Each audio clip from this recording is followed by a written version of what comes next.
Dans Point de vue, on a la joie et l'honneur de recevoir ce soir Françoise Degois. Bonjour. Cher Vincent, bonsoir. Il paraît que vous êtes sur un livre plein de révélations dont on va beaucoup parler la semaine prochaine, c'est vrai? Ou il ne faut pas écouter ce que disent les journalistes? Ah non, non, pas du tout. Vous parlez du livre de Ségolène Royal? Absolument.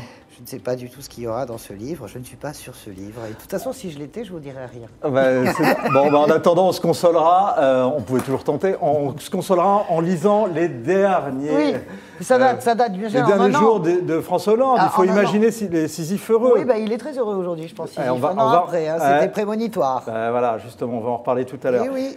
Pierre Vermeuren est avec nous aussi. Il faut absolument lire vos livres. Celui que vous allez. Bonjour. Je ne pensais pas que vous me diriez l'inverse.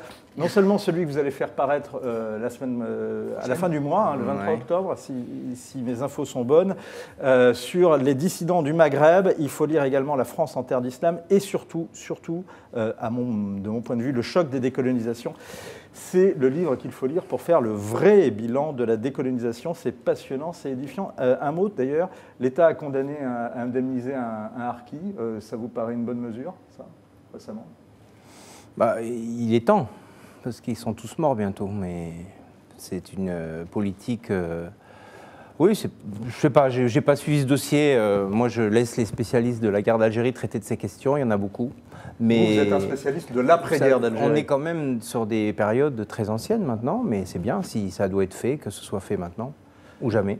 Eh ben, on va continuer à suivre ça. Alexandre Malafaille est également avec nous. Vous êtes président du think tank Sinopia et on est heureux de vous retrouver ici sur le plateau de Point de vue, comme on est heureux de retrouver Marc Landré, chef du service économie France. Et on reparlera avec vous notamment de la Cour des comptes qui vient tatillonner cette fois-ci sur la Sécu. C'est l'une des infos de l'après-midi.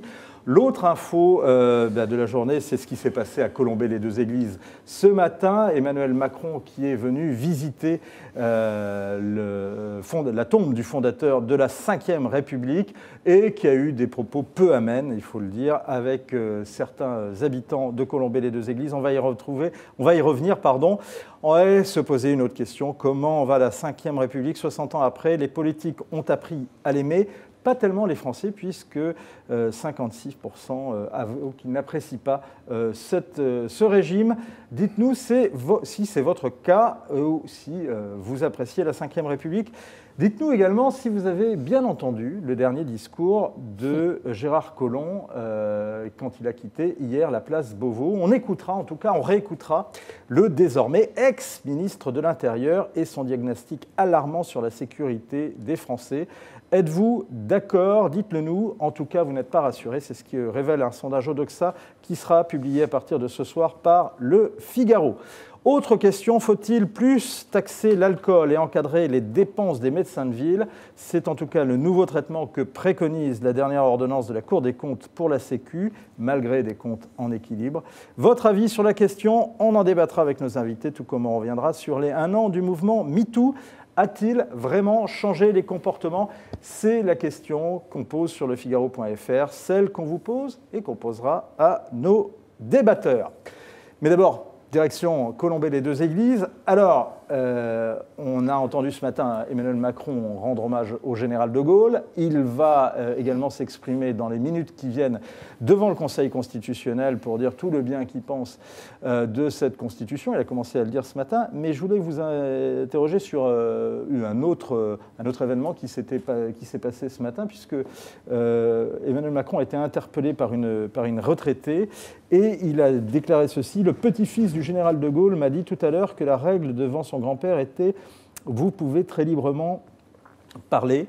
La seule chose qu'on n'a pas le droit de faire, c'est de se plaindre. Je trouve que c'est une bonne pratique qu'avait le général.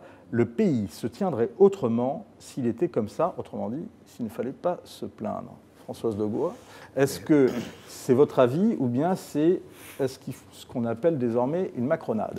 Oui, c'est une macronade. Je me demande quel est ce mystérieux syndrome dont est frappé Emmanuel Macron. Chaque fois qu'il sort, il met une gifle. Je ne sais pas pourquoi. Et plus on lui dit de changer de comportement, d'attitude, de ne pas prendre les gens de haut, de ne pas faire preuve d'arrogance. Je veux bien qu'on aille chez le général de Gaulle sur la tombe, n'est pas de Gaulle qui veut, ça c'est la réalité. Et puis de Gaulle, c'est le produit d'une histoire particulière, d'un siècle particulier. Vous pensez comme Laurent Wauquiez? Non, mais je pense l'inspiration gaulliste, c'était une certaine tenue. L'inspiration gaulliste, c'était une dignité portée par le président de la République. L'inspiration gaulliste, c'était un président qui imposait le respect parce qu'il était respectable. Oui. Autrement dit, quand Laurent Wauquiez dit ça, c'est qu'il pense que Emmanuel Macron n'a pas toutes ces qualités-là. C'est pas le problème d'être respectable ou pas. Moi, je juge pas en ces termes. Je dis simplement qu'Emmanuel Macron fait beaucoup d'erreurs. Il a sa jeunesse pour lui. Il a une attitude et un comportement, à l'évidence, que ce pays ne comprend pas, ne comprend plus et n'accepte pas. Donc, quand le monde entier vous dit change quelque chose, eh bien, l'essentiel, c'est quand même de le changer. C'est-à-dire qu'il recommence dans ses travers, parce qu'il faut voir tous les changes. Hein. Il engueule une retraitée qui est modeste en disant on se plaint pas, et puis c'est pas vrai que vos retraites ne baissent pas. Il y a quelque chose qui est complètement déboussolé chez ce jeune président. Je le redis, n'est pas de Gaulle qui veut. Pour rentrer dans l'histoire, il faut prendre plus d'épaisseur. Il faut aller dans des sentiers sur lesquels il ne va pas. Il faut rentrer profondément dans les dossiers. Moi, j'ai le sentiment de voir un start-upper de la Silicon Valley qui survole les dossiers, qui a un peu de talent, mais là, ça suffit pas, on est à la limite. Alors, sur justement cette analyse d'un start-upper de la Silicon Valley, je vais demander ce qu'en pense le chef du service économie France du Figaro. Il va être contre ce que je dis. Pas totalement, mais un petit peu quand même, ne serait-ce que pour le plaisir du débat. On est là pour ça. Je pense qu'il connaît les dossiers, mais simplement, il ne connaît pas les gens.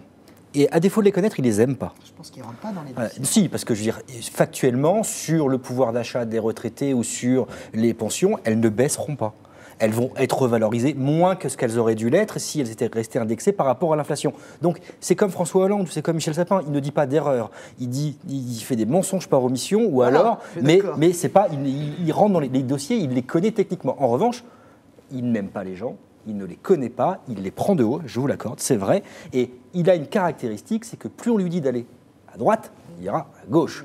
Il a une caractéristique, c'est qu'il déteste qu'on lui dise ce qu'il doit faire, et donc il va faire strictement le contraire. Et donc là, on lui dit, t'es arrogant, tu parles mal aux gens, tu es trop potin, et ben il en met une. Ça il en met une parce de l'infantilisme, mon cher ami. Probablement. Vous savez que les ados fonctionnent comme ça. Hein. Après, il faut grandir à un moment donné.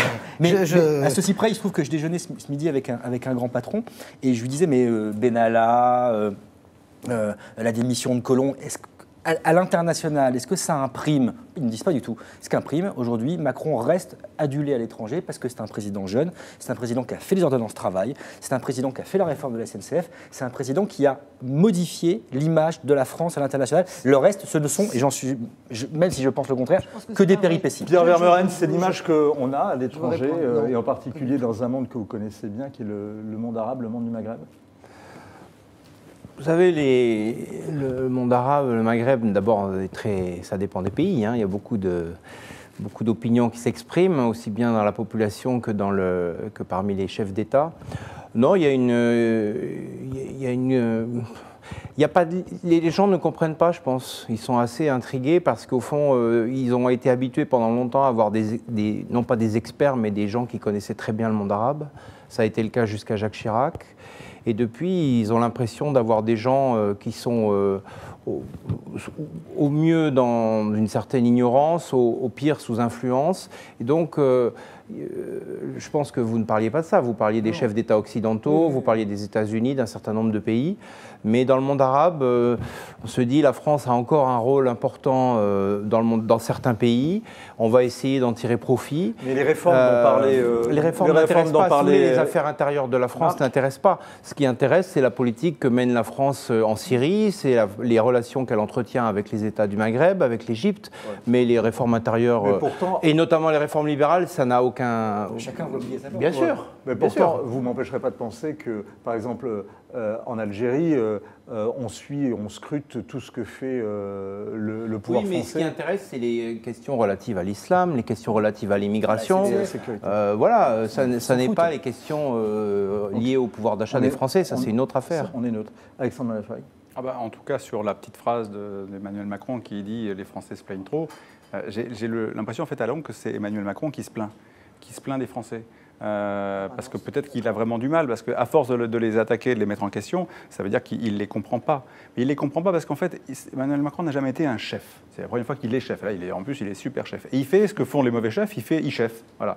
Or, un bon chef, ça ne fait pas ça. Et si on fait l'analogie avec le général de Gaulle, voilà, ce qu'on attend d'un chef, il vous protège. Maltraiter le haut commandement militaire, ça, de Gaulle savait faire. Et... Oui, mais je pense que de Gaulle, pardonnez-moi, je pense que le général de Gaulle n'aurait pas fait ce qu'a fait, parce qu'en tant que chef militaire, il n'aurait pas fait ce qu'il a fait, c'est-à-dire une exécution entre guillemets en place publique du chef numéro 1. Je soumets à Pierre Vermeuren ce que vous venez de me dire.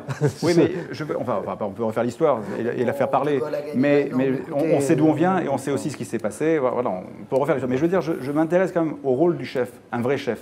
Ça fait quoi? Ça respecte les gens, ses collaborateurs, ses équipes. Deuxièmement, ça les protège. C'est le rôle qu'on attend d'un chef. Et troisièmement, ça les motive, ça les entraîne. Voilà. Ça délègue.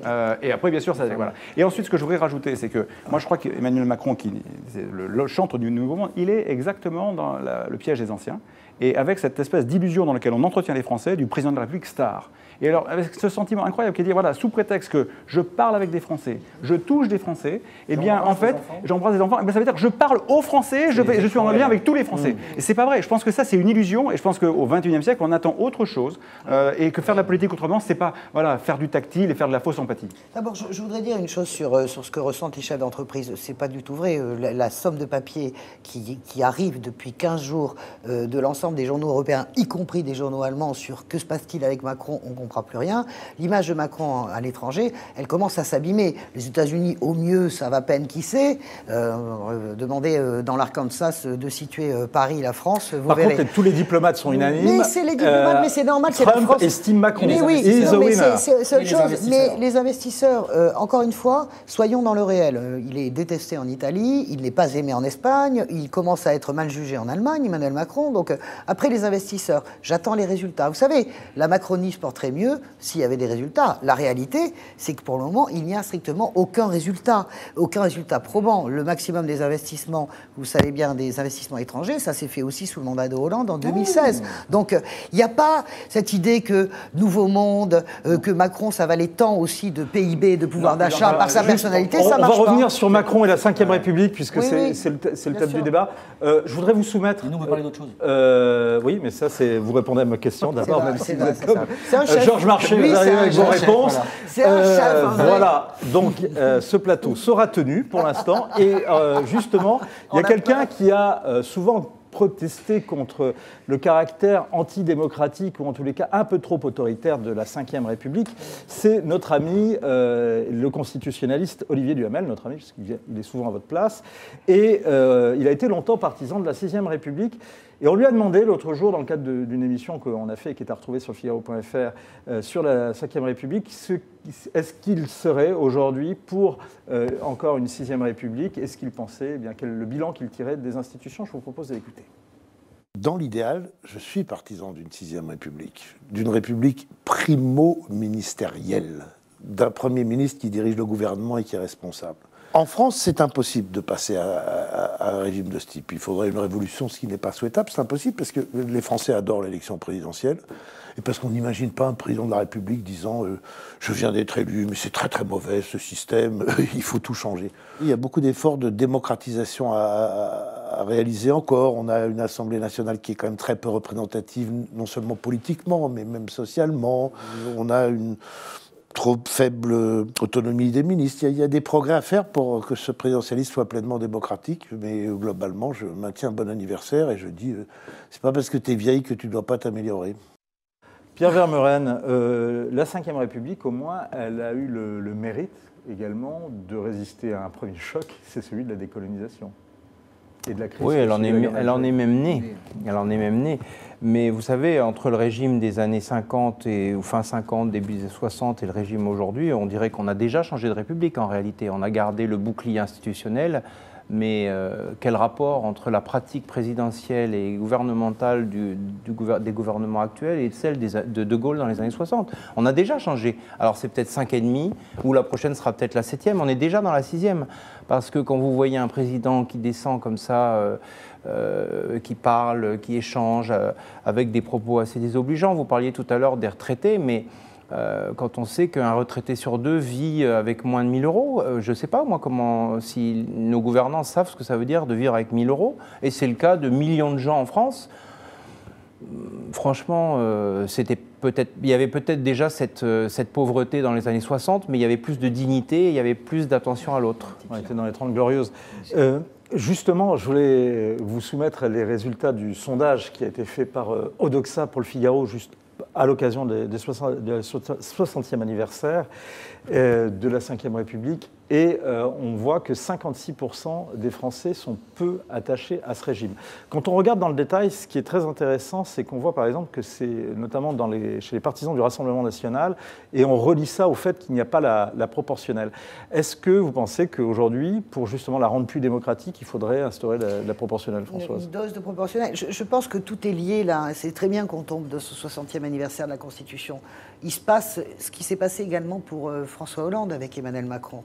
Il y a un président qui, pour moi, je considère comme beaucoup de gens que le quinquennat est terminé. En tout cas, politiquement, il est terminé. C'est-à-dire que, bien sûr, le président va continuer. Non, mais c'est terminé au niveau des réformes. Non, mais c'est la réalité, vous savez. Le quinquennat, mais on l'a connu. On sait quand un quinquennat est terminé. Vous savez, quand vous avez l'alliance dramatique de la chute du toboggan dans les sondages, qu'on appelle le principe du toboggan, plus le manque de croissance, ça veut dire que c'est terminé. On arrête les réformes. Après, on va faire du bougisme. François Hollande a fait ça. Nicolas Sarkozy a fait ça également. Donc, moi, s'il fallait réformer les institutions, je dirais qu'il faudrait revenir à un septennat unique. Je pense que la proposition de Juppé était formidable. Bon, mais ça, c'est autre chose. Mais en réalité, aujourd'hui, ce qui se passe, et pourquoi les Français sont si peu attachés, c'est que vous pouvez continuer à être président de la République, vous pouvez continuer à exercer votre impérium, et ça, personne ne l'enlève, mais parce que vous êtes très protégé par les institutions. Vous pouvez être ultra minoritaire dans un pays, ce qui est le cas aujourd'hui du président de la République,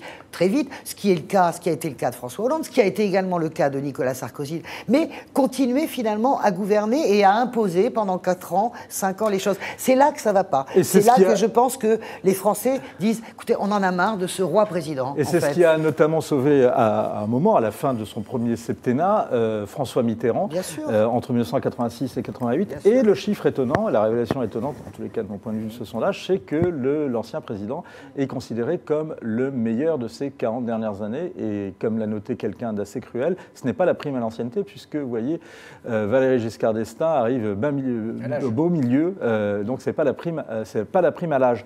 Mais c'est celui qui a duré plus longtemps, il a fait 14 ans. Et vous êtes de cet avis aussi, vous, Marc? Vous pensez que ça a été le meilleur président? Franchement, j'en sais rien. Et pour vous, quel a été le meilleur président? C'est le prochain. Donc vous n'avez pas été convaincu, Alexandre? Je pense qu'en fait, on a eu des présidents qui ont, dans l'ensemble, commis une erreur fondamentale, notamment, je pense à François Mitterrand, qui a vraiment gouverné à contre-courant et qui a ouvert, en fait, cette voie de proposer, de promettre à la France toute une série de réformes qui étaient extrêmement pertinentes, mais changer la vie. Sans forcément les financer et sans regarder comment le reste du monde tournait. Et on s'est enfermé dans une illusion d'un monde, d'une France qui pouvait finalement faire ce qu'elle voulait et à crédit, bien sûr. Et on voit le résultat et aujourd'hui, c'est très difficile de changer. Je voudrais revenir à votre sondage de tout à l'heure qui était intéressant sur un point que les chiffres que vous montriez 56-44, c'est globalement l'étiage du premier tour de la présidentielle. C'est-à-dire que globalement, 60% des Français qui ont voté pour des partis qui ne sont pas des partis de gouvernement traditionnels ou qui n'ont pas voté, et le reste qui s'est mobilisé sur un vote de parti de gouvernement. Mais ça en dit très long. Hein. Si aujourd'hui, on a quand même presque 60% des Français qui n'aiment pas véritablement la 6e République, la 5e République, c'est que ça pose un vrai problème d'efficacité du système, et je pense qu'on ne pourra pas continuer, enfin ça c'est un vrai point de vue de fond, mais on ne pourra pas continuer à gouverner les Français comme ça. Il y a une autre question qui est posée sur Twitter. Selon vous, Emmanuel Macron est-il un digne héritier de Charles de Gaulle? Et pour l'instant, vous répondez non à 82%, et ça a même augmenté, puisque tout à l'heure, c'était 79%. Pierre Vermeuren, pour vous, le meilleur président de la Ve République? Vous savez, je fais partie de la génération, j'étais en seconde quand François Mitterrand a été élu. Et on est en réalité, on est non, mais on a été. Il faut pas oublier 83. On avait déjà eu au bout des 2 ans cette. Mais c'est vrai que le septennat, je pense, a été quelque chose qui a sauvé les 2 premiers présidents de votre liste. Enfin, apparemment pas Giscard d'Estaing, mais ils ont pu, au fond, ils avaient la durée pour eux, ils avaient le temps. Maintenant, si vous voulez, il y a un bloc. Voilà, il y a une seule. D'ailleurs, les Français ayant voté 40% aux législatives la dernière fois, ça veut bien dire qu'ils considèrent qu'il y a une seule élection qui compte. Et à la mesure de cette élection présidentielle, effectivement, ils sont déçus et tout part, tout le système part. Et l'Assemblée nationale est entièrement dans les mains du président. D'ailleurs, personne n'y attache une très grande importance. C'est catastrophique, bien sûr, en termes d'adhésion aux Oui, institutions. on avait réduit le nombre d'années du président, mais finalement, on a renforcé le pouvoir du président. Bien sûr. À l'époque, on avait dit, parce que Jospin avait fait ça en réaction à Chirac. Avec la complicité de Giscard. Vous avez eu, ce que je veux dire sur François Mitterrand, il avait eu cette phrase, je suis le dernier des grands présidents, après moi, vous n'aurez que des comptables et des banquiers. Il ne s'était pas tout à fait trompé. Je pense que c'est un très grand président parce qu'il a changé la vie. Il est un inspecteur des finances. Sociétalement, il a changé la vie sociétalement. Il faut savoir ce que c'était les années Pognat et les années Giscard avant ça vous fait plaisir de voir que François Mitterrand est le... J'ai un peu de mal avec la fin de règne crépusculaire de François Mitterrand. Bon. On n'est pas très fiers de la fin de règne. Donc je note que Françoise, vous avez été là, quand même celle qui a dit... qui a répondu à la question quel était votre meilleur président. Là, je n'ai pas eu d'autre réponse. Et De Gaulle est magnifique aussi, sauf que De Gaulle n'est pas... Moi, je regrette qu'il n'y ait pas Pompidou, parce que c'est mon préféré. Mais je suis d'accord avec vous, j'avais beaucoup d'affection pour Pompidou. La question n'était pas posée. La subtilité était dans les 40 ans, justement. Voilà, précisément. Macron fait preuve d'amateurisme, c'est ce que nous dit Junior Bouraya, nous dit c'est la distance entre la Terre de la Lune. Voilà là la différence entre De Gaulle et Macron. Mais parfois, il arrive que la Lune éclaire la Terre. Macron a fait l'erreur de construire un vieux parti par des vieux classiques du système, nous dit Batsi, et Antimac, qu'on salue, fidèle. Internaute du Figaro nous dit « Je ne juge pas les propos de Macron sur le fond, mais sur la forme, c'est catastrophique, il n'aime pas le peuple. » Ce qui est encourageant, c'est qu'Emmanuel Macron est encore... un meilleur score que François Hollande. Donc ça lui donne de l'espoir. S'il continue comme ça, il sera à 3. Rendez-vous dans 4 ans. D'ici là, on va réécouter ce qui s'est passé hier, place Beauvau. On a beaucoup commenté la gestuelle, l'événement. On est peut-être passé un petit peu à côté du fait que Édouard Philippe a mis du temps à arriver et que selon les informations, l'Élysée même ne savait pas où était Édouard Philippe et ce qu'il faisait et ils étaient en colère. Il n'en reste pas moins que tout ça a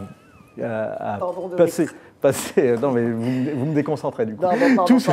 Tout ça fait qu'on n'a pas écouté ce que disait Gérard Collomb. Alors, on l'a un peu évoqué hier, mais ça mérite quand même qu'on l'écoute et on le réécoute et on y revient juste après. Je crois vraiment que dans la périphérie parisienne, on ne peut plus continuer à travailler commune par commune, qu'il faut une vision d'ensemble pour recréer de la mixité sociale. Parce qu'aujourd'hui, on vit côte à côte. Et je le dis toujours, moi je crains que demain, on vive face à face. Et donc, nous sommes en face de problèmes immenses. Et il y a un homme qui partage ce diagnostic, c'était ce matin, Bruno Retailleau, le patron des sénateurs LR, qui s'exprimait sur Europe 1. Je pense, comme Gérard Collomb, que le séparatisme, le communautarisme est en train de gagner du terrain. Il faut tirer la sonnette d'alarme. On a déversé des milliards, des subventions. On a voulu acheter la paix sociale. Résultat, on a fait prospérer le désordre et non pas la loi de la République. Est-ce que c'est votre avis, Pierre Vermeuren ? C'est très inquiétant d'entendre un ministre qui part en faisant ce constat. Si j'ai bonne mémoire, François Hollande, dans son livre Testament, a fait un constat très proche. Je ne sais plus les mots exacts, mais c'était proche. Et Nicolas Hollande parle de partition.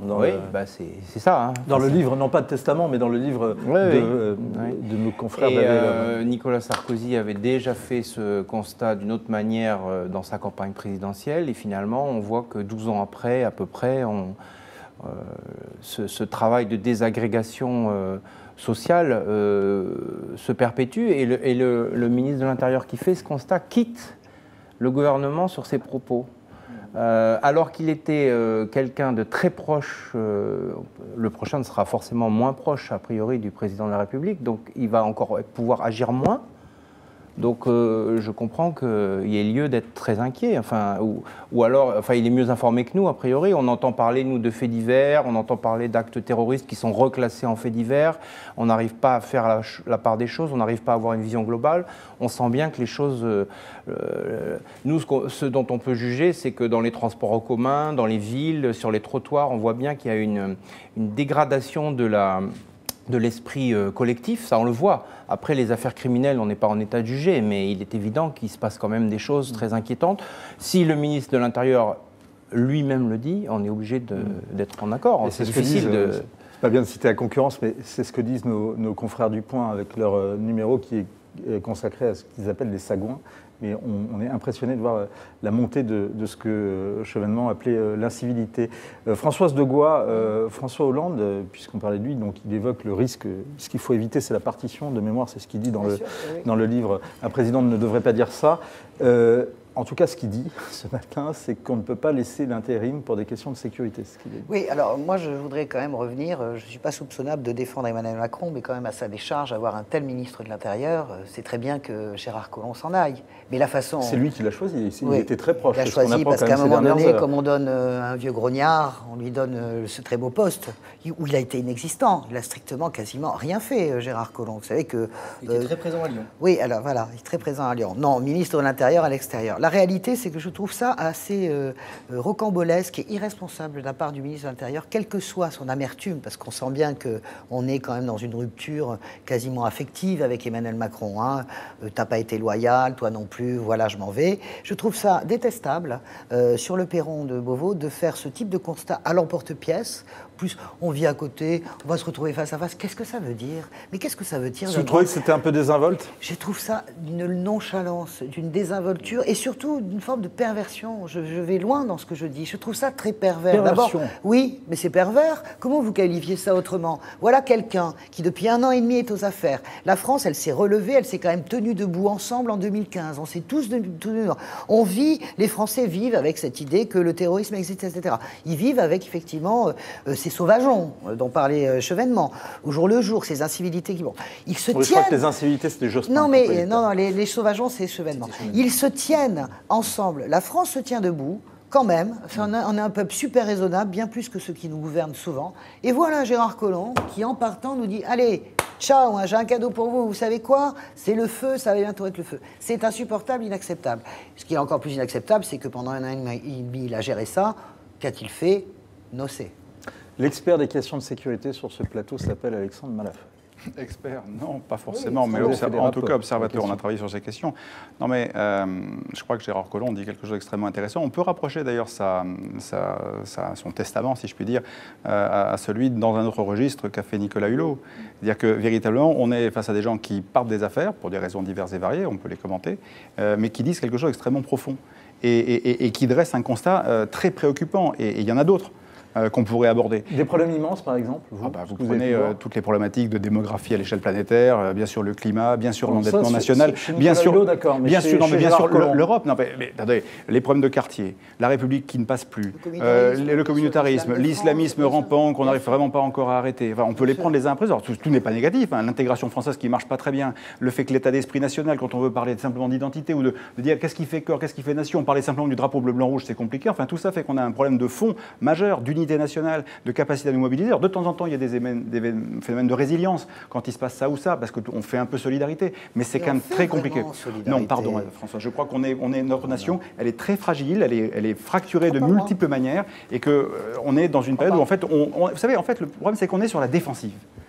C'est-à-dire qu'on a été une nation conquérante et offensive pendant des siècles, et depuis que la mondialisation est vraiment passée par là et qu'on ne joue plus la compétition internationale comme on devrait la jouer, on n'est que sur la défensive et on a toujours des postures. Et ça ne va pas. Et de la posture à l'imposture, il n'y a qu'un pas. Et on a des discours politiques qui sont décalés. On ne dit pas la réalité. Prenez l'Europe. Aujourd'hui, on est encore en train de faire semblant, y compris au niveau d'Emmanuel Macron. On devrait mettre les pieds dans le plat pour dire, écoutez, ça ne marche pas. On va refaire l'Europe, on va s'en occuper, dire la vérité au peuple, au lieu de faire semblant. Et donc cette façon-là, finalement, elle perturbe les gens. Et comme en plus les gens qui nous dirigent ne sont pas exemplaires, on en vient à des phénomènes d'incivilité parce que les gens retombent sur eux. J'ai plus confiance, le système ne marche pas, les politiques ne sont pas exemplaires, donc je fais ma vie, et tant pis, je jette mon mégot, je conduis comme je peux. Cette espèce de problématique-là, elle est profonde et elle est vraiment ancrée. Donc je veux dire, si on n'a pas cette approche-là des Français de la réalité, on continuera à faire semblant jusqu'au jour où on aura un clash. Pierre Vermeuren, juste, je me retourne vers vous, ces questions justement de sécession, de partition, de problèmes immenses, vous aviez analysé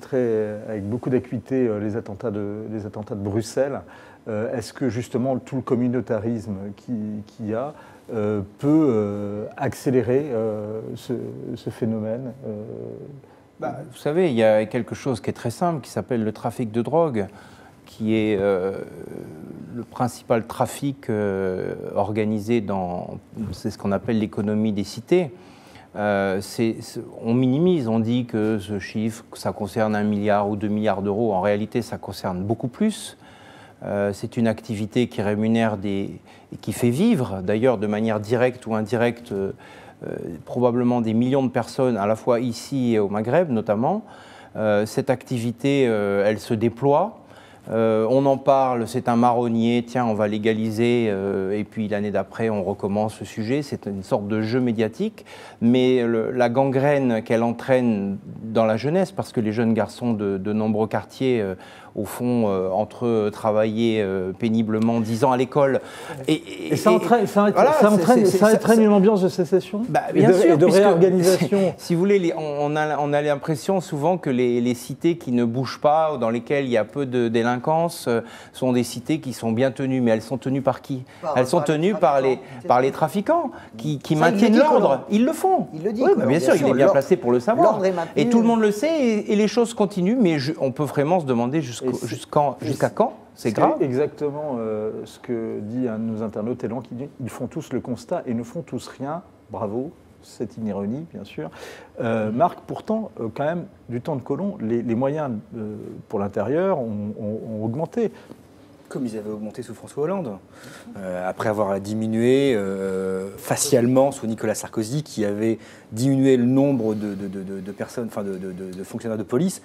En tout cas, au total, mais il en avait mis plus sur le terrain, puisqu'il y avait des tâches administratives qui avaient été laissées à des gens qui n'avaient pas de fonction policière.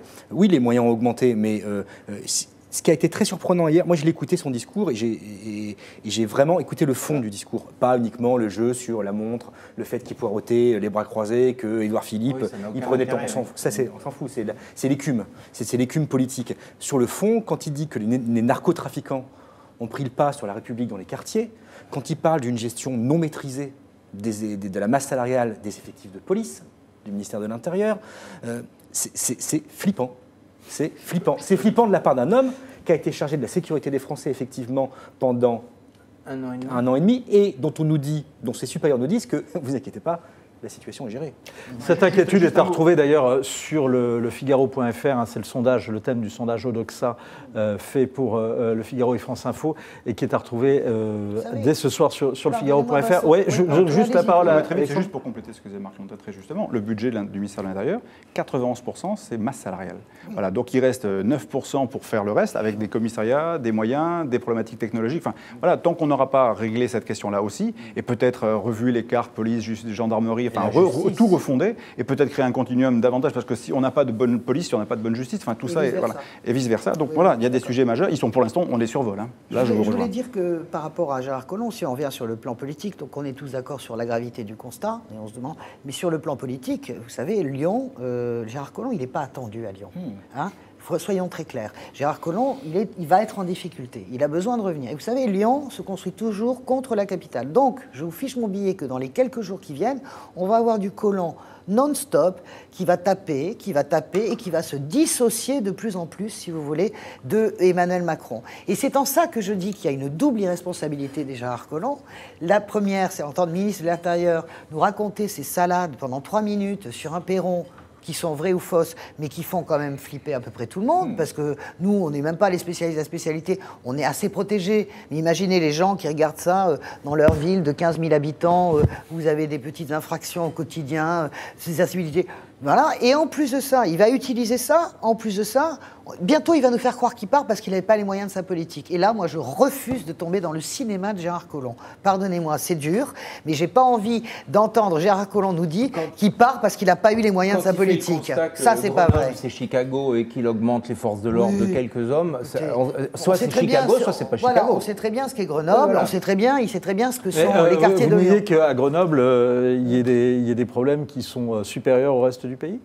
Non, je pense qu'à Grenoble, il y a des problèmes récurrents dans un certain nombre de cités qu'on connaît très bien. Depuis 25 ans, ça dure à Grenoble. Je vais vous citer à la Seine-sur-Mer, dans le Var, ça fait 25 ans que ça dure. Et sur Grenoble, c'est à retrouver, c'est une enquête qui a été faite d'ailleurs dans les pages champs libres du Figaro, qui sont à retrouver sur le Figaro.fr. Je laisse la parole aux internautes, et notamment donc, qui répondaient à la question, a-t-on bien entendu le testament de Gérard Collomb en termes de sécurité? 56% répondent non. Moi, je fais partie des 56%, j'ai redécouvert ce matin. Et et 44% répondent oui. Babino nous dit... Je vous coupe, ce qui est terrible, c'est que dans son exposé, à son crédit, il nous parle de la police de reconquête des quartiers. Donc c'est ce que Nicolas Sarkozy appelait les flics qui étaient chargés d'aller jouer au foot avec les brigands. Ce n'est pas bien d'ailleurs, parce que c'était la police de quartier mise en place par Jospin. Tout à fait. Mais ceci dit, je veux dire, quand il parle de narcotrafiquants, quand il dit que la situation va devenir ingérable dans les quartiers, c'est pas des mecs qui jouent au foot.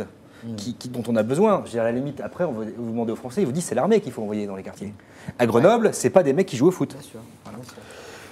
Babino nous dit l'absence de réel plan banlieue est très inquiétant. Je suis assez d'accord avec Collomb, il faut une vision globale. Mireille nous dit l'État ne protège pas les policiers et les gendarmes qui craignent des représailles dès qu'ils font respecter la loi. Babino encore. Nicolas Hulot tire le même constat. Il faut qu'Emmanuel Macron donne les moyens à ses ministres d'agir sur le fond, et c'est de ce discours que refuse Françoise Legoix. Pour une je l'acceptais, pour limite. Vous savez, juste une question, Vincent, à poser et tout le monde va sourire. Imaginez, vous, si Emmanuel Macron était à 62% dans les sondages, est-ce que vous pensez que Nicolas Hulot aurait démissionné et Gérard Collomb aussi? Je pose juste la question. Les gens répondront comme vous pouvez répondre justement à cette question qui est posée par Françoise Legoix, dont on se souviendra qu'elle est quand même journaliste. Je crois surtout que M. Collomb en avait le ras-le-bol des frasques de Macron. Il ne voulait plus se porter caution, c'est ce que nous dit CNJ et Antimac. L'insécurité est un problème majeur en France, mais cela n'intéresse pas le gouvernement. C'est une vraie question, ça, justement, sur cette question. Sur le terrorisme, on voit toujours le gouvernement s'impliquer dessus, mais sur l'insécurité, depuis les lois Sarkozy de début des années 2000, on n'a jamais entendu une implication véritable du gouvernement, Alexandre Maléfaille. Non, puis il n'y a pas eu de véritable continuité sur les politiques publiques entre ce qui avait été fait, ce qui a été démonté, maintenant ce qui est réinstallé avec la police de sécurité du quotidien. Mais c'est toujours pareil, tout ça c'est des politiques de temps très long. Donc tant qu'il n'y a pas de continuité, on a démonté à un moment donné les services de renseignement de proximité, avec des vraies problématiques de conséquences, y compris RH. Donc on est toujours avec une gestion des affaires publiques qui est court-termiste, budgétaire. C'est vrai qu'on a démonté une partie du ministère de la Défense sous Sarkozy parce qu'on considérait que finalement il n'y avait plus de menaces à nos ports, donc ça valait le coup de faire des économies. Maintenant on remonte tout ça, c'est compliqué. Tant qu'il n'y a pas cette espèce de vision un peu long terme, je ne dis pas qu'il faut avoir des visions comme dirait l'autre, parce que quand on a des visions, il faut aller voir le médecin, mais il faut quand même avoir un peu de planification. Et le jeu politique là-dessus est très dévastateur, parce que comme en plus on n'a plus beaucoup de moyens, et comme on a un électorat à séduire, alors on fait des promesses, puis après il faut les assumer, donc je déshabille Paul pour habiller Pierre. Or il y a des sujets sur lesquels, il faut de la continuité, l'éducation nationale, la justice, la police... On ne va pas tout refaire. Non, je ne refais pas tout, je cite simplement vous dis ça parce que justement, il faut de la continuité. Il y a un autre sujet sur lequel je voudrais, Charlotte vient de me rappeler à mon oreille, justement, qu'il ne nous reste plus que 10 minutes, et je n'ai pas vu le temps filer, mais c'est-à-dire que la discussion a été intéressante. Et il y a encore deux sujets sur la table, et je voudrais qu'on les aborde tous les deux. Le premier, c'est sur la sécurité sociale. Alors, c'est une info, moi, qui m'a beaucoup intéressant, que je vous en ai entendu parler ce matin, Marc, dans la conférence de rédaction du Figaro, sans trahir de secret. Je croyais que la Sécu était arrivée à l'équilibre, mais ça ne suffit pas pour la Cour des comptes qui veut qu'il y ait encore des efforts pour remplir les comptes de la Sécu. Oui, c'est le traditionnel exercice de Didier Migaud, le premier président de la Cour des comptes, qui chaque année rend son avis sur l'état des comptes sociaux. Il fait les comptes locaux, ils font les comptes sociaux, les comptes de l'État, etc. Là, c'est la Sécu. Et effectivement, on a vu que quand on a présenté le projet de loi de financement de la sécurité sociale la semaine dernière, on nous a présenté que pour la première fois depuis 17 ans, on allait revenir dans le vert en 2019 avec un bel excédent de 700 millions d'euros, ce qui est formidable, puisqu'effectivement, le dernier... C'est toujours l'année d'après, quand même. Oui. Mais quand on regarde la courbe, c'est vrai qu'on est vraiment sur une pente qui est ascensionnelle de réduction du déficit. C'est indéniable. Sauf que quand on regarde comment ça s'est fait, on se rend compte qu'il y a deux raisons pour lesquelles on revient dans le vert. Le premier, c'est que comme pour le budget de l'État et le déficit l'année dernière de l'ensemble de l'État, c'est la croissance. C'est-à-dire qu'on a dopé la croissance, a dopé les recettes, les rentrées de cotisation et de contribution, ce qui fait que les dépenses n'ont pas freiné véritablement, c'est les recettes qui ont explosé. Donc du coup, l'un dans l'autre, on a plus de recettes, on a des dépenses équivalentes, ça va beaucoup mieux. Il n'y a pas de réforme structurelle. Non. Et deuxièmement, là où il met le doigt, et c'est avec une conséquence importante, Didier Migaud, il fait de dire, en vérité, l'année dernière, ce qui s'est passé, c'est que pour tenir nos engagements, on a serré le kiki des hôpitaux et on a laissé dériver les dépenses de ville, c'est-à-dire les médecins. Et donc, la résultante, ça a été que le déficit des hôpitaux a été historique, a été multiplié par 2 l'année dernière, tout simplement pour pouvoir afficher une belle image. Et ça, c'est un vrai problème. Et la conséquence que ça donne, c'est que la Cour des comptes dit, il faut contraindre plus les médecins. Il faut que les dépenses de ville, c'est-à-dire les transports sanitaires, ça veut dire les soins de kiné, etc., soient beaucoup plus encadrés, parce que sinon, on va revenir dans le rouge très vite, et ça, c'est pas possible. Rapidement, Françoise. Oui, c'est les villages Potemkin que seul Bercy est capable de construire, mais parce que c'est le travail de Bercy aussi de faire des affichages, c'est comme ça. Ça, c'était sur les comptes de la Sécu. Oui, sur les comptes de la Sécu. Après, est-ce qu'il faut plus taxer l'alcool? Moi qui suis une fumeuse invétérée et qui ne bois pas, je me dis après tout, pourquoi pas, tout le monde doit être taxé, voilà. C'est le principe d'égalité. Les principes d'égalité, voilà, oui, et puis contrôler les dépenses, oui, je suis d'accord, tout ça en règle générale. Mais attention, moi, la seule chose qui m'affole, c'est de toute façon les hôpitaux. Mais là, j'ai une vision stratosphérique qui n'est pas la vôtre, Marc. Mais là, le sentiment que les hôpitaux sont tellement démunis en termes de moyens, en termes d'urgence, en termes de personnel. Je regardais les gens qui sont en grève là, à l'hôpital Pinel en psychiatrie à Amiens, 3 mois et demi de grève. Ils sont 2 infirmiers pour 25 malades. C'est ça, moi, qui m'importe. À la limite, je préférais que la Sécu soit déficitaire, mais si les malades étaient bien soignés. Voilà. Encore des taxes, ça va devenir très cher de vivre. Ça, je pense qu'à un moment donné, il faudra peut-être qu'on trouve d'autres solutions que cette. Pas seulement. Je mange aussi. Voilà. Non, mais je veux dire, je voudrais quand même qu'on fasse un peu preuve d'imagination. Voilà, je trouve que cette solution de dire bon, après tout, on peut mettre sur un même pied tabac et alcool, pourquoi pas. Mais si on passe son temps à trouver comme solution la taxation, l'augmentation, tout ça pour boucher des trous d'un système qui n'en finit pas de coûter trop cher, on ne trouvera pas. Enfin, ça n'a pas de fin. Ça n'a pas de fin. En disant, on a augmenté les taxes sur le tabac, ça a eu un effet sur la consommation et donc ça a un effet sur les dépenses de santé puisque si les gens fument moins, ils sont moins malades, il y a moins de cancer des poumons, etc. Ce qui est vrai, et factuellement ça se ressent dans les chiffres, qui disent si on a fait cet effort-là de matière de prévention et d'anticipation des problèmes de santé demain sur le tabac, on doit faire exactement la même chose sur l'alcool parce que l'alcool a les mêmes désagréments, les mêmes conséquences. Je suis pas d'accord parce que la politique punitive, à un moment donné, ça touche ses limites et puis c'est peut-être pas forcément la seule bonne manière quand on veut engager un peuple, donc on veut faire de la politique autrement, engager un peuple et systématiquement lui dire de toute façon t'es pas responsable donc je te taxe, je te tape, je te contrôle, je te etc. Je pense que c'est pas la bonne manière de faire. Alors oui, à court terme, il y a peut-être des mesures de cette nature-là, mais il y a peut-être une autre façon de faire aussi, de reprendre les problèmes à la base. La prévention, c'est fondamental. La prévention depuis le très jeune âge, c'est aussi fondamental. Il faut penser au demain et après-demain. On parlait politique de temps long. Voilà, ces sujets-là, on peut les traiter très tôt. Et après, peut-être éviter d'en revenir à des impôts, à des punitions, à des taxes, à des contrôles. La prévention, c'est Emmanuel Macron qui dit arrêtez d'emmerder les Français avec une taxation sur le vin. Ouais. Ce qu'il a dit lorsqu'il a fait visiter le salon de l'agriculture et que cette idée de taxer le vin avait été portée par il y a un esprit de prohibition des élites, d'une partie des élites énarchiques ou françaises notamment, qui est très impressionnant et qui continue mois après mois, année après année. Maintenant, on a appris il y a 15 jours que boire un verre de vin, ça risquait de diminuer l'espérance de vie de 0,1%. Vous vous rendez compte ? En réalité, si on est sur des considérations strictement financières, il faut laisser les gens boire parce que la mortalité s'accentue et ça ne fait pas du tout, ça n'aggrave pas les finances de la sécurité sociale si on veut être cynique jusqu'au bout. Donc oui, c'est triste, mais soyons cyniques jusqu'au bout. Je rappelle que Pierre Vermeuren est professeur d'université, mais pas inspecteur à la Cour des comptes, même si on a pu avoir un certain doute. Marie-Cécile nous dit Sécu, c'est pas la dépense qui sont freinées, c'est les recettes qui ont explosé, bien dit Marc Landré. J'ai peut-être une idée sur qui est Marie-Cécile, en tout cas, on la salue. Comme on salue M. Babineau, l'alcool tue, donc s'il faut taxer quelque part, pourquoi pas le tabac aussi. Je voudrais qu'on passe à une autre question, c'est celle du Figaro aujourd'hui. Le mouvement MeToo a-t-il eu des effets positifs sur la société ? C'est la question qu'on pose sur le Figaro.fr et pour l'instant, vous êtes une large majorité à répondre. 75% très exactement, à répondre non. Voici en tout cas ce qu'en a dit Marlène Schiappa, qui est secrétaire d'État chargée de l'égalité entre les femmes et les hommes. C'était sur RTL. Ça n'a pas bouleversé la donne parce qu'on ne peut pas changer en un an et même si la force de MeToo est incontestable, on ne peut pas changer en un an des comportements qui sont ancrés depuis des générations. Le président de la République l'avait dit lui-même en lançant la grande cause de son quinquennat pour l'égalité femmes-hommes. Toute notre société est malade du sexisme. Ça va demander beaucoup de travail ensemble pour faire en sorte de guérir de cette maladie. Alors, je vais vous citer, excusez-moi, c'est une citation, donc je vous demande bien de mettre des guillemets à ce que je vais dire, un certain nombre de paroles qui ont été tenues.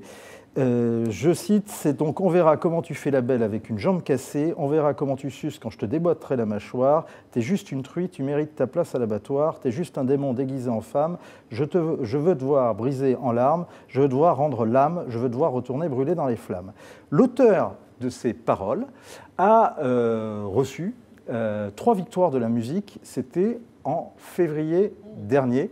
Et il ne me semble pas avoir réentendu ces paroles à ce moment-là, alors qu'on se demandait gravement s'il fallait réécrire l'issue de la finale, l'épilogue de La Belle au bois dormant. On se demande si le prince n'a pas fait un baiser volé. Oui, c'est assez drôle ce que vous dites. Je me souviens très bien de quelqu'un que je connais, que j'aime beaucoup, Ségolène Royal, qui s'était insurgée contre les paroles d'Orelsan qui chantait aux Francopholies. Elle en avait pris plein la patate, Ségolène.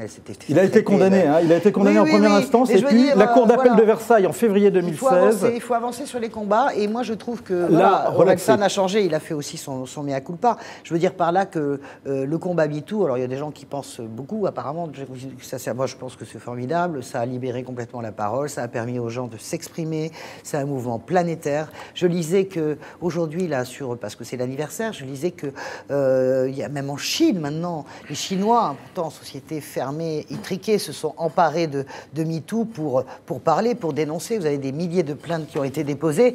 Je trouve ça formidable de libérer la parole des femmes. Même s'il y a quelques excès, il faut libérer la parole des femmes. Je vous pose une question. Ce matin, moi j'ai traversé la rue pour venir ici. Cette fois-ci, je n'étais pas avec mes enfants. Je ne cherchais pas du boulot, mais je suis passé devant les kiosques à journaux. À l'intérieur, il y a moins de journaux d'ailleurs qui sont à vendre. Par contre, il y a toujours les devantures et il y a toujours les unes de magazines porno dessus.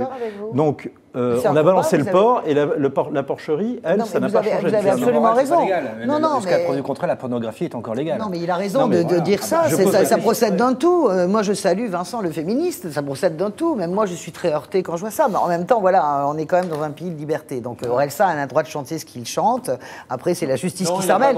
Non, mais voilà, la justice. Non, mais je veux dire, à un moment donné. En tout cas, la justice a décidé que oui. Oui, mais je vous signale, la justice a décidé, mais je vous rappelle cette polémique terrible. La personne qui a été mise en accusation pendant des semaines, c'est Ségolène, pour avoir dénoncé Orelsan chantant aux Francopholies. Donc, c'est quand même une inversion de la charge. Maintenant, ça change un peu, mais voilà. Vous trouvez que ça change, justement? Il faut se battre. Écoutez, je trouve que ce qui a changé, vous voyez, ça arrive très tard par rapport à l'université.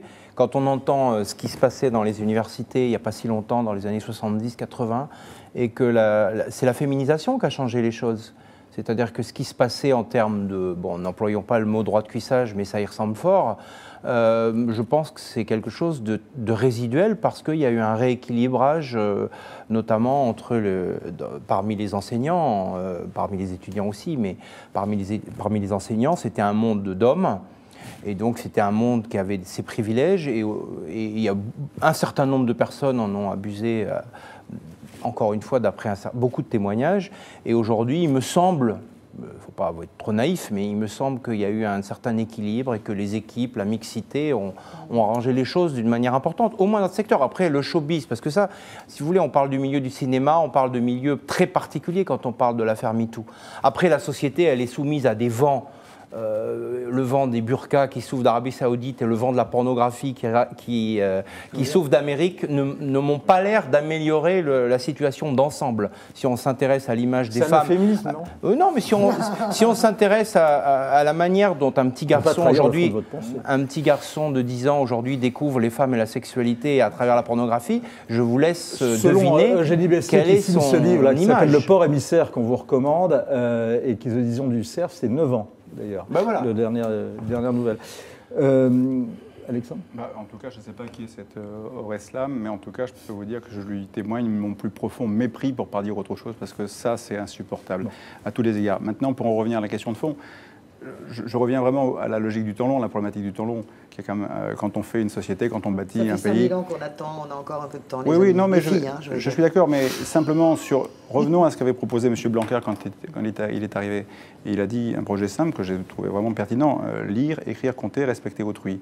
Voilà. Je trouve qu'en 2017, qu'on soit obligé de dire ça, de rappeler ça, de dire c'est aussi le rôle de l'école, c'est-à-dire qu'on a vraiment failli. Oui, non, on aurait peut-être dû le dire il y a 60 ans, et dès le départ, faire dans l'école, je vois un vrai facteur d'éducation, parce que dans ces cas-là, je pense que si on avait appris ça, peut-être qu'on respecterait mieux notre environnement, on respecterait mieux son prochain. Et là, on en a pour 2 générations avant d'arriver à remettre le truc sur les rails. Voilà.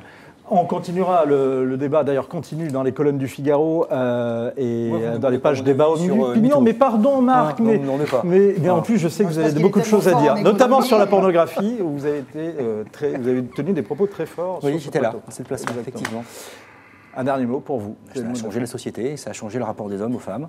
Et je trouve que c'est une bonne chose. Et avec toute révolution provoque a des effets négatifs. Et il fallait en passer par là et c'est très bien. Et moi, je suis content d'être un homme dans une société où la parole des femmes s'est libérée. Oh, c'est beau. Ce qui est le plus important, c'est une femme qui a obtenu le prix Nobel de physique et l'égalité salariale. C'est ce que nous dit Blueberry. Ce qui est important, c'est également le baiser pas volé qu'a reçu Marc Landré de Françoise Degois. Et Rob qui nous dit « Je ne sais pas trop ce que MeToo, mais dans ma campagne, l'égalité homme-femme est assez présente. » Je finis par vous recommander, puisqu'on parle de femmes dont la parole se libère. Croque la pomme, c'est le nouveau spectacle, le nouveau One Woman Show de Caroline Vigneault. Et c'est à lire la critique qu'en fait notre consoeur Nathalie Simon dans le Figaro. Ça a l'air vraiment désopilant. Et le titre, c'est « Femme, je vous aime ». Et on ne fera pas Julien Clerc pour la fin de cette émission, mais c'est effectivement le sentiment qui nous anime ce soir. Merci beaucoup et à très vite sur Figaro Live.